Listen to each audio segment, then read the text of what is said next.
I'm Claire and this is Elton and we are UK Barn Finds. In today's episode, Elton is getting down and dirty exploring five classic car barn finds.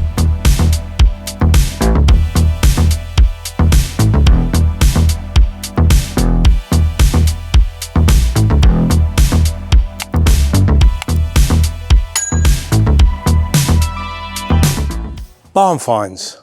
They sit there for decades and then you get a message at night. Can you come and have a look tomorrow? So it's like all of a sudden the urgency is there. I don't know what it is, but maybe it comes from me, because when I get a message, I just want to go and see that barn find. And that's what we're doing today. I was contacted by a representative of the vendor of some cars that are in this building behind me. They've been stored here for many, many years. He's going to be selling them soon. We'll put details of that further in the video, but I'm going to go and have a look around. I have poked my head in there. I'm not going to pretend I haven't. I'm not just going to go and walk into a building without knowing what I'm about to encounter. But yeah, let's have a look around, have a look at these cars. Shout if you see anything that interests you or comment below. It all sort of is great to have a bit of feedback from you guys, but I'm really excited to share this one because this is like a genuine lead that was only 20 miles from my house. So let's get on with it. Right, I'm on my own today, so you're going to get a Elton's eye view of proceedings, and I'll waffle a bit. It's very, very compact in here. I don't want to ruin your viewing, but I'll tell you the little bits that I know. I mean, you can see at the moment what's in here. Some of you will have spotted, some of you may not, but there are actually 4 cars in here. Let's go round and just basically take them in order. I believe this one is a 1937 Austin 10 by that back window. The gentleman who owned these cars was absolutely incredible man by the sound of things. I've been chatting to his grandson, who's so proud of his granddad, and rightly so. Creative man, inventor, but also kept everything. There is such a great history folder with each of these cars. And what I want to do, I'll have a walk round and then I'll try to have a closer look at some of the interiors, engine bays and things. As you can see, it really isn't easy. Over here is a 1946 Triumph Roadster. Now what I will do at some point is get around the back and show you the registration.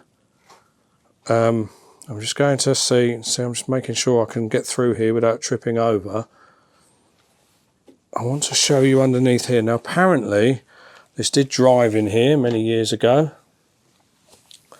As you can see, the engine's all there, and apart from an air filter, looks pretty complete.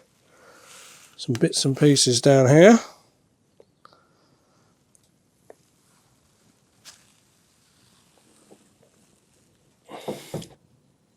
To give you an idea how we approach things like this, I have very restricted access at the moment, so like I say, I'm going to give you a quick walk around and then I'll try to get some interior and better footage inside each car.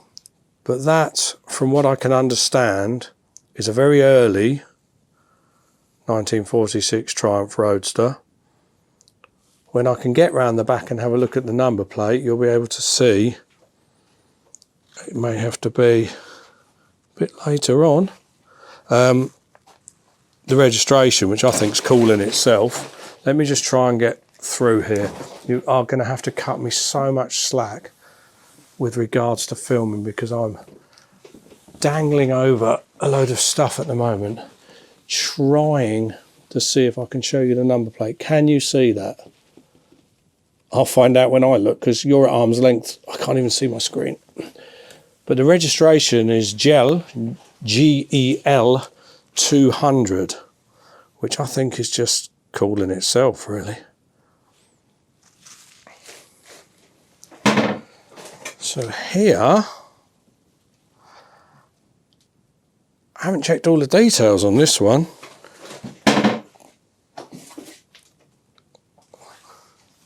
That was me banging into a table, by the way, that you heard. I believe that one is an Austin 7.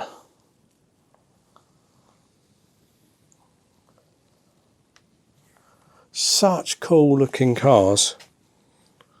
I don't know what the value of this is, but they do tell me they're going to try and sell them at auction. So we're going to find out.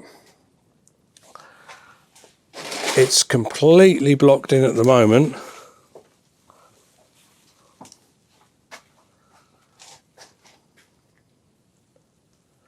But look at that, how cute is that? And the one you may not have seen in the intro bit as I walked into this room is this little Fiat Topolino, the baby mouse. And as you hopefully can see, it's a beautiful green. Absolutely love that colour.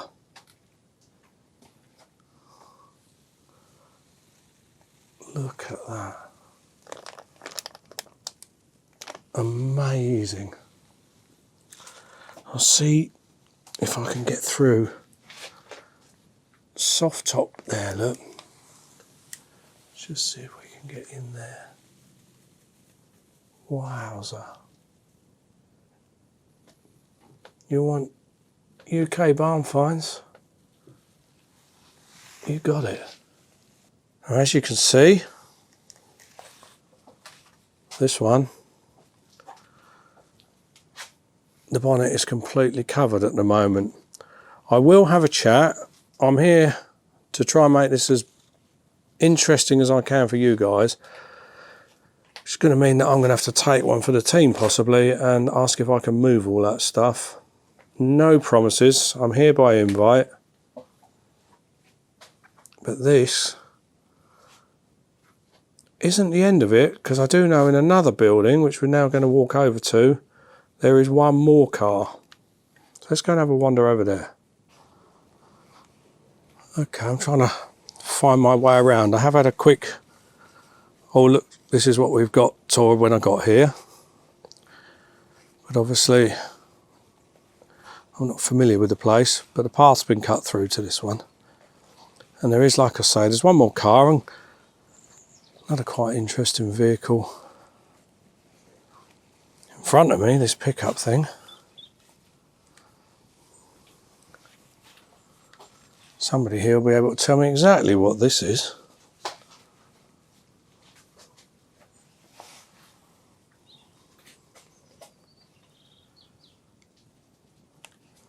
That sign is quite funny now. It makes sense, because I had a conversation with a guy who's helping with all this, and he knew the gentleman who owned these cars, who sadly passed away.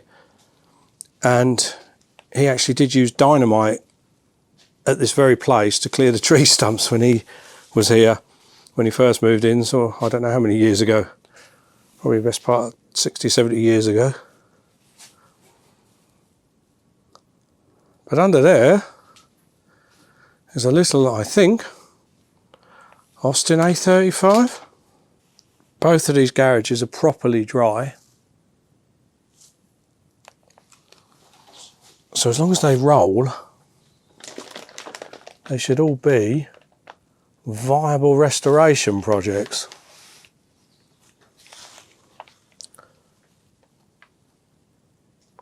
So what do you think? Which one has tickled your fancy so far? And don't say none of them. Look, you've got to choose one. Don't be mean. We're a friendly channel. For me, on the cuteness stakes, it was that Fiat. I think the Triumph's probably the most valuable. I don't know. What do you reckon?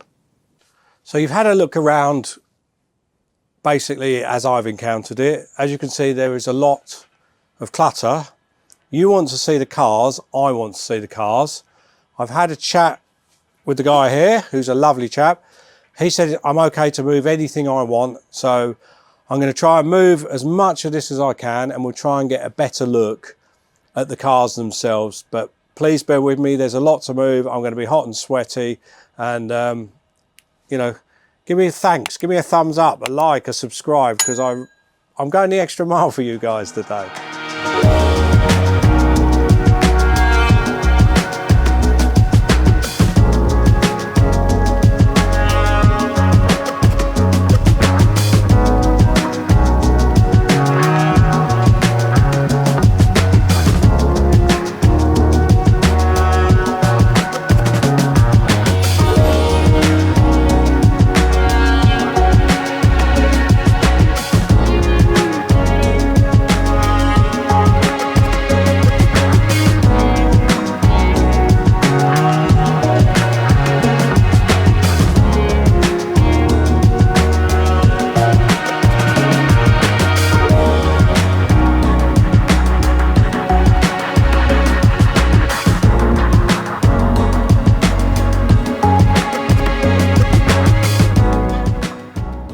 Right, that's mission accomplished. I've just whacked the mic on so you can hear me. The door opens, so now I've got enough access. I want to show you inside this little Topolino because it is absolutely beautiful and cute and looks very, very complete. I noticed it's up in the air. We'll have a proper look at that, but I'm going to grab the camera again and give you a Elton's eye view of this car. Apart from opening the door to check it could swing, I haven't actually got my head right inside there yet, so it's going to be fun. The Fiat 500 Topolino, or Little Mouse, is an Italian city car and was one of the smallest cars in the world at the time of its manufacture. It was launched in 1936 and has 13 brake horsepower and a top speed of 53 miles per hour. The one featured in this video appears to be a Model A two-door convertible saloon, which were produced from 1937 to 1948. Here we go then, let's have a look.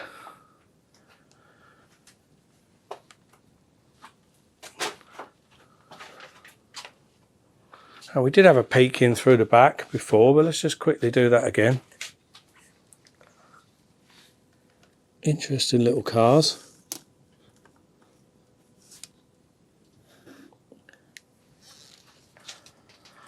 I'll have a look through the window and then we'll see if we can get in there ourselves.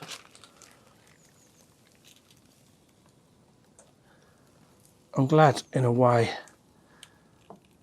Claire isn't here today because she'd be absolutely freaking at all the cobwebs, but I love it.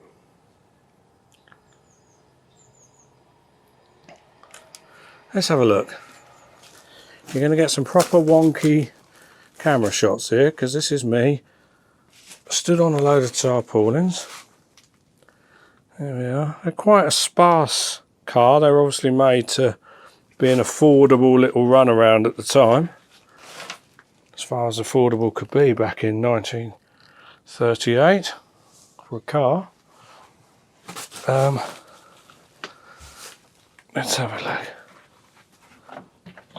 Obviously there's only one seat in here at the moment. It could be that the other seat, if it had one, when it came over, yeah, the runner's there, could be there. But yeah, quite a sparse little thing.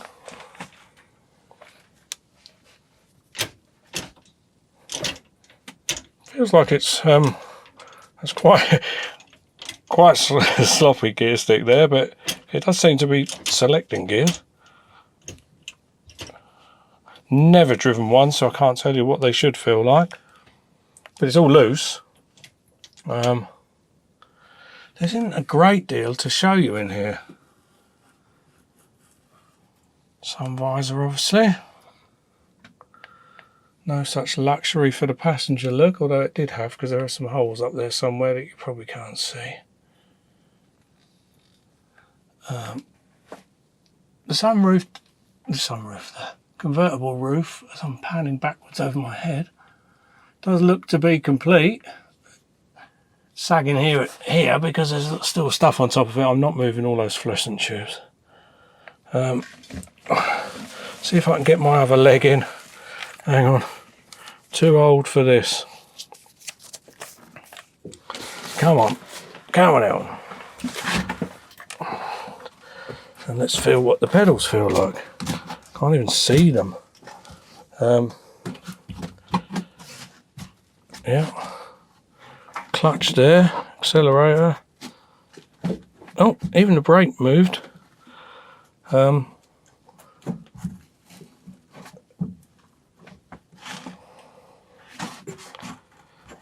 Everything's sort of free. Let's go and have a look outside, because I think it's up on blocks, if I'm not mistaken. Probably am, because I usually am. But anyway, have a look, make your own mind up.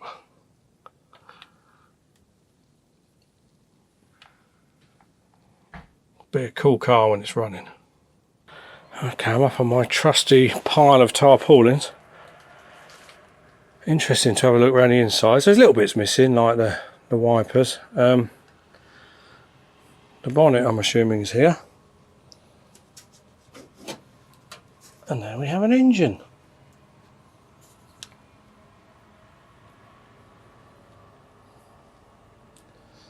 No idea if that's free.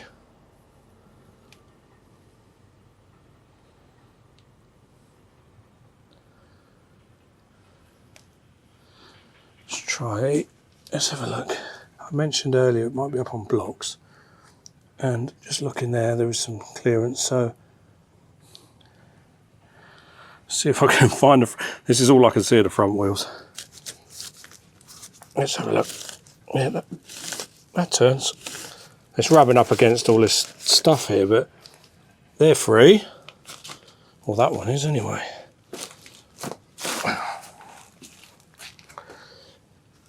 And the rears, incredibly, are free too. So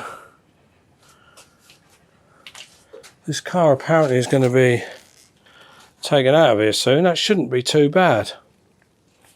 I'll just try the steering wheel. You have a look down there. Yep, that's moving. So it steers, it rolls. So whoever's got to get this one out, you're halfway there. Love it. And the Austin 10. The Austin 10 was launched on the 19th of April 1932 and was Austin's best-selling car in the 1930s. The 1125cc four-cylinder side-valve engine produced 21 brake horsepower. It has a 4-speed gearbox and the brakes are cable and rod operated.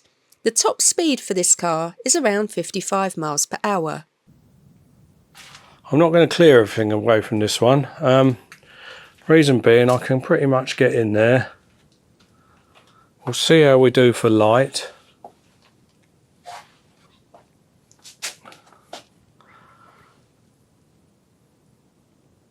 Windows have been left open.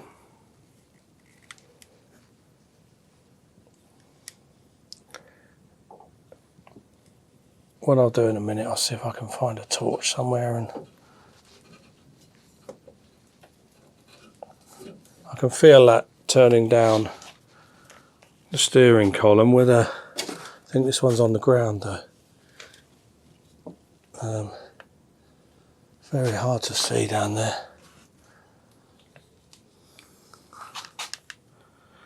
We need to invest in some torches. One moment. Let's try again. No one can accuse me of being big budget. Look, I've got a headlamp strapped to my head. Funny that. Just to give a bit extra light. The interior's sort of been removed and placed back inside by the looks of it.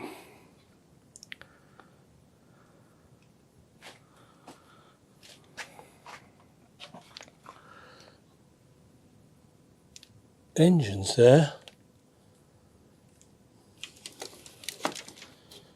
Wheels are there.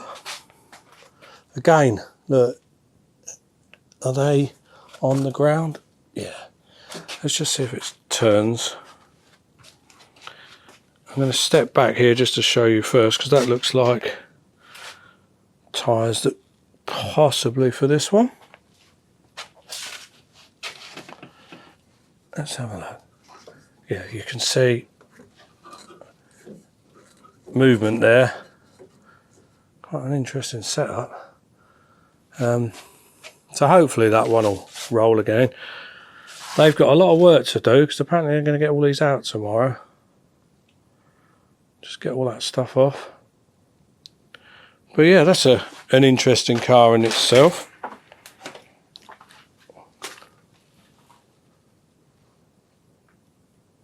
What do you value that at?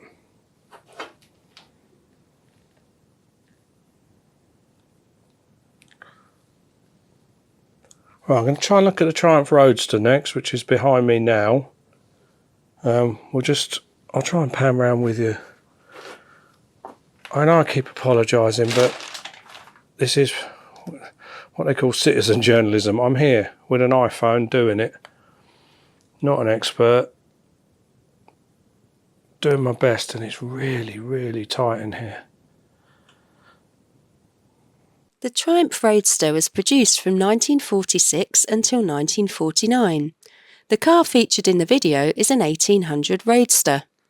Triumph was bought by the Standard Motor Company in 1944, and the Governor, John Black, wanted a sports car to take on Jaguar. There were only 2,501 made, and again the car featured in the video appears to be a very early one. The car has a 4-speed gearbox, and when the car was tested by Autocar magazine in 1947, they managed to get a top speed of 75 miles per hour, and the car did 0 to 60 in 34.4 seconds. I'm going to poke my head inside again. I've probably done this already, but I want to talk a little bit about the gentleman who owned these cars, because I've had a chat with his grandson, who's a very nice lad himself. I'd say lad, he's a man. This gentleman, you can tell he's like interesting just by the collection of cars, but he actually invented something that you're all familiar with. Have a little guess, and later in the video I'm going to tell you what that was. So type it, something I would think everyone here has had experience of in their own home in their lifetime. Answers below and see if you're right. But let's get in here. I can't open the doors, there's just too much for me to move. I don't want to damage anything. But I will try and get a good look inside. What an interesting car.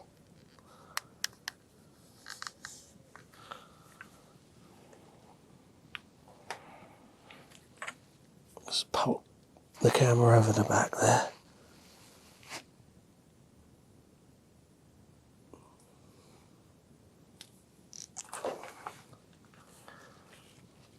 Roof looks absolutely amazing, actually, considering how old that must be.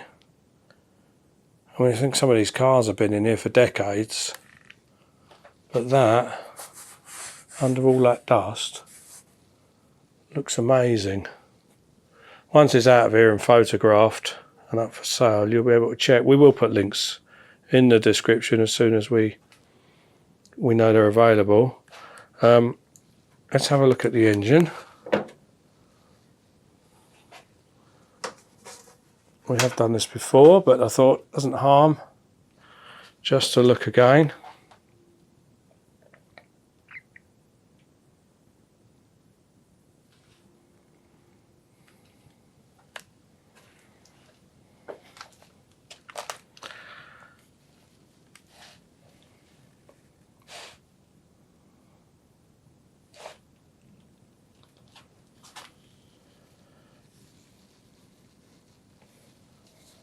Wow. Look at that horn. Size of the headlights as well. Let's try and give you some perspective. There's a bloke's hand. Enormous. Really cool. It's got, like the paint's got the little scabs on. I'm one of those people who just love to see it left like that. I don't know about you. What would you do? I've got a feeling it'll be restored. If it is an early chassis and everything matches up as I think it is, chances are that'll get properly restored. There you go, look. Trying to keep the shadows out of the way. Beautiful here. TRD. I'm not giving away any secrets here. This all goes on the 421, isn't it? I'll have a proper look away from the camera in a minute. It's very hard when you're looking through the back of the screen. Zoom back out. But there you have it. 1946 Triumph Roadster. Will be for sale. All the details will be at the end of the video when we know for sure. I don't want to start quoting things and then having to correct everyone or myself afterwards. So no, we'll have all the details at the end of the video. We won't publish this video until the cars are safely out of here. We kind of tend to do that as a security thing, just as a respectful thing as well. But yes, let's go and have a look at the last one in this shed now. So this, I think, is an Austin A7. And if it isn't, Claire's going to have to edit me like she's never edited me before. She wields great power, that woman. The Austin 7 was an economy car produced from 1923 until 1939 in the UK and was nicknamed the Baby Austin. The car has a small 4-cylinder engine. It has a 3-speed and reverse gearbox for the one featured in the video, although a 4-speed gearbox was introduced in 1932. You may recognise the Austin 7 name, and Austin reused this name a few times. They used it for the early A30s in 1951 and again for the Mini in 1959. I'm not, with this one, I didn't mind moving the soft stuff from the Fiat, but I don't really want to start moving bikes and things. Do you know what? No, I can get in through the window. I was thinking about it. I don't want to put any scratches or anything onto any of these vehicles. They're not mine. I'm here just to document what's here. It is quite interesting. There you go, there's my tripod. That's you. I sit you on there and you look at things with me. Who needs camera crews, eh? Be nice one day. Let's have a look inside. You're going, right, let me just come back. You're going through that gap, all right? So you're going to go like that. And again, the interior looks to, oh, that's the seat base there. Seat over there. All the interiors have been sort of removed and messed about with a little bit. I don't know what was going on there. I'm going to go and see if I can get around the front and pop the engine cover there. Nearly said pop the hood. Too much American influence. And let's just see. I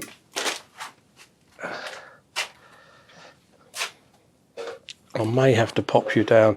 Yeah, I'm just going to have to go and move those bits, and then we'll see if we can get the bonnet open. Here we are. That was no big deal. It's just had to be done.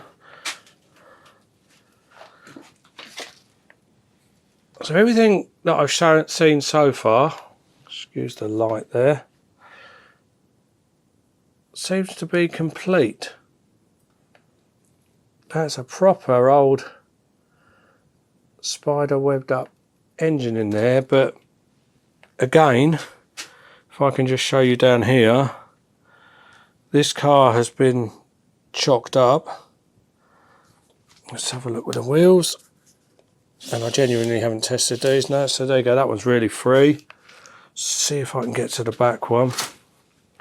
I mean, all of this will be on the auction listed anyway. It's nice to know though.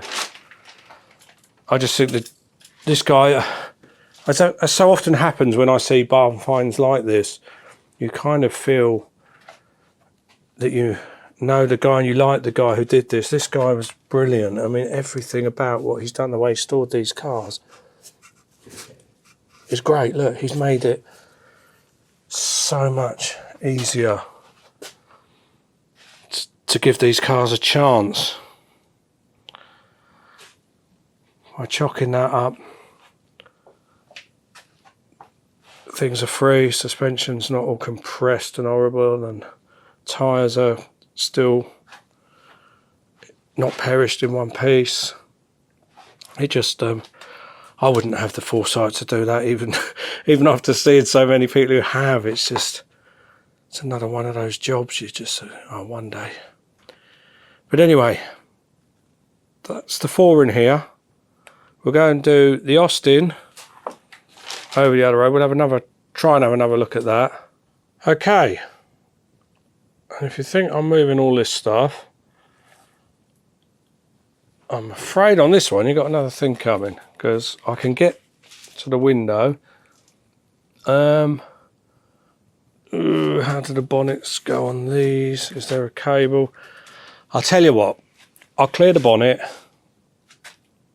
and you can thank me later. We'll have a little try, see what happens. No promises.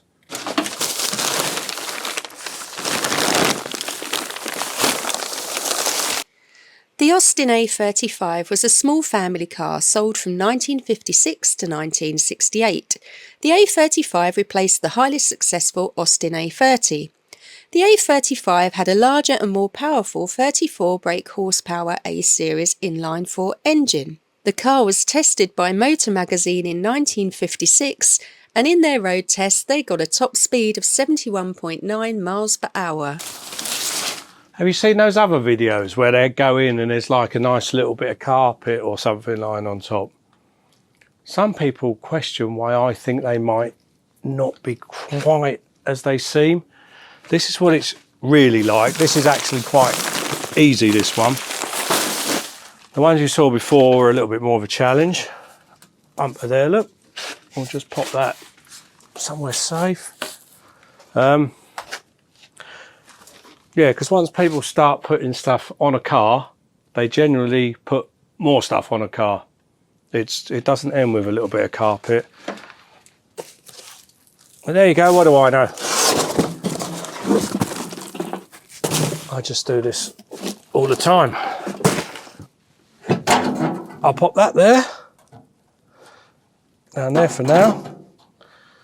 I'll come and get you. You can have a look in here. Come and have a look, see what I just seen. Thankfully, no battery.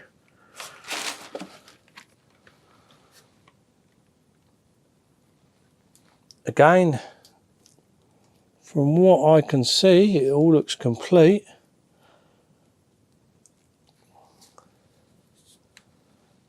No massive holes anywhere. Let me just try and lean over.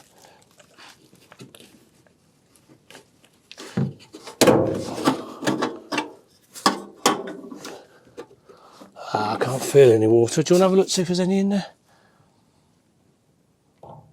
Because I can't see in there because I'm too far away.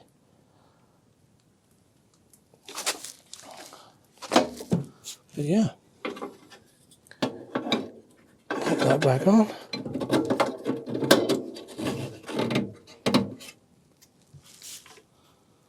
Lovely.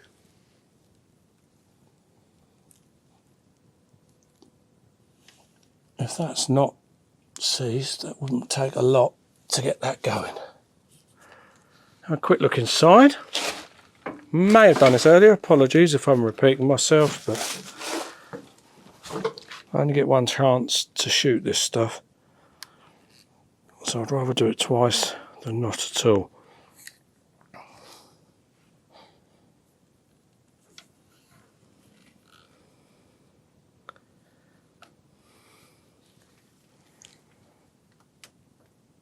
It's brilliant. Everything there. As with all these cars, I haven't spotted any broken glass. There's little bits missing, like some of the others, wiper blades and things, but no, they all look pretty complete. The vendors have very kindly sent us this footage of the extraction so that we can all share the moment these cars saw daylight for the first time in years.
You're taking half a can, you are. It's not doing anything.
So, what have we seen today?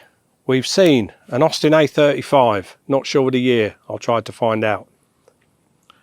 1929 Austin 7. Can you see the cogs whirring here?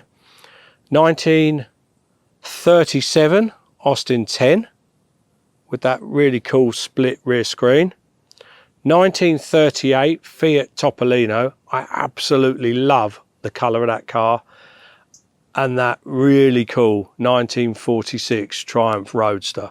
So we've seen all those cars, you've seen all around, you know, what's covering them up, what's around them.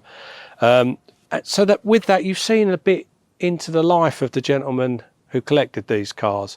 You may have noticed as we went around, there were all sorts of little notes and things about straps, and he obviously cared not just about himself, because I'm sure he remembered everything, but things like this, he's written down when these logs were chopped down, where they've come from, what type of wood they are, done loads of stuff like that.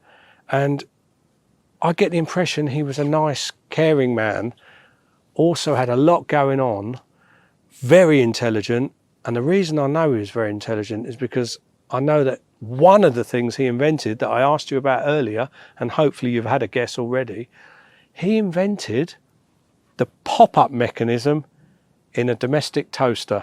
So when your bread goes in, it's cooked and it pops up. You've got to thank the owner of these cars. And to wrap up with one little story about that I was told by a relative. Apparently when he pitched that idea, he wanted to make it look really impressive, even though it was at that time really impressive. So he took out the springs that he'd normally use and put double strength ones in, so you can imagine it. Never seen it before. Count down from 60, and apparently he told him he'd got to count really loudly to make it work. He wanted to build up the tension, and then that toast flew out of that thing. And he had a patent on it, and I think probably sorted him out for life. I hope it did. Anyway, that's it. That's another barn find. We've had a look round. These cars are coming up for sale soon. We're going to pop links below just in case they don't go where we think they're going to go right now, but they will be in the description, or you can email us by ukbarnfinds.com and we'll let you know where they are. Thanks for watching. Please like, subscribe, share, do all the things that help us. Claire and I are doing our best. We want to do more like this, and we'll see you all soon.